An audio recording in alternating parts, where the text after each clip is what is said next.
नमस्कार किसान भाइयों एवं बहनों, मैं डॉक्टर श्रुति मोसेस, साइंटिस्ट प्लांट प्रोटेक्शन कृषि विज्ञान केंद्र सीतामढ़ी।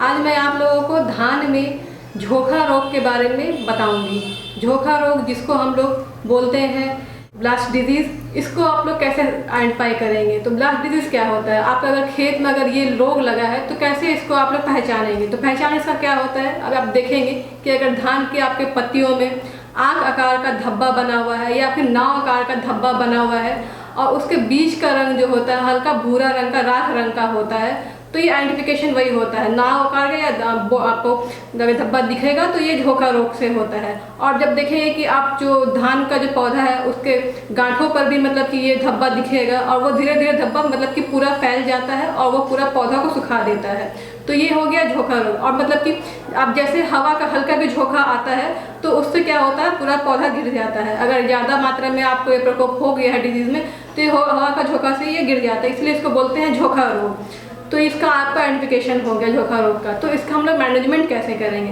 पहले तो हम लोगों को ये ध्यान में रखना है कि झोंका रोग से के लिए हम लोग रोग विरोधी जो होता है वैरायटी वही हम लोग सेलेक्ट करेंगे और वही अपने हम लोग खेत में लगाएंगे।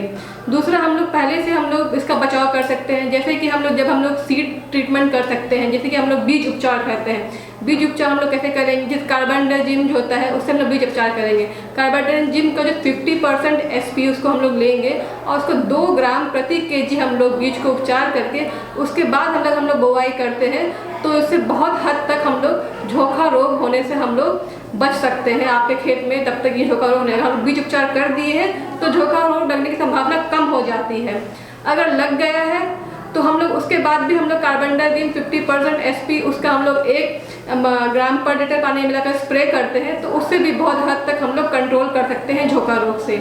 और दूसरा केमिकल जो हम लोग झोंका रोग को कंट्रोल करने के लिए यूज़ करते हैं मोस्टली, जिससे कंट्रोल हो जाता है, प्रोपिकोनाजोल 20 EC @ 1 ml पर लीटर पानी में हम लोग मिला करके अगर हम लोग स्प्रे करते हैं अपने खेत में तो बहुत हद तक हम लोग ये जो है रोग ब्लास्ट रोग जिसको हम लोग झोंका रोग बोलते हैं उसको हम लोग कंट्रोल कर सकते हैं। अगर पहला छिड़काव करने पे आप लोगों का अगर खेत में आपको ज़्यादा इफेक्ट नहीं दिख रहा है तो इसको फिर 10 से 15 दिन के अंतराल में दूसरा स्प्रे करिए, तो बहुत हद तक हम लोग इस डिजीज़ को कंट्रोल कर सकते हैं। धन्यवाद।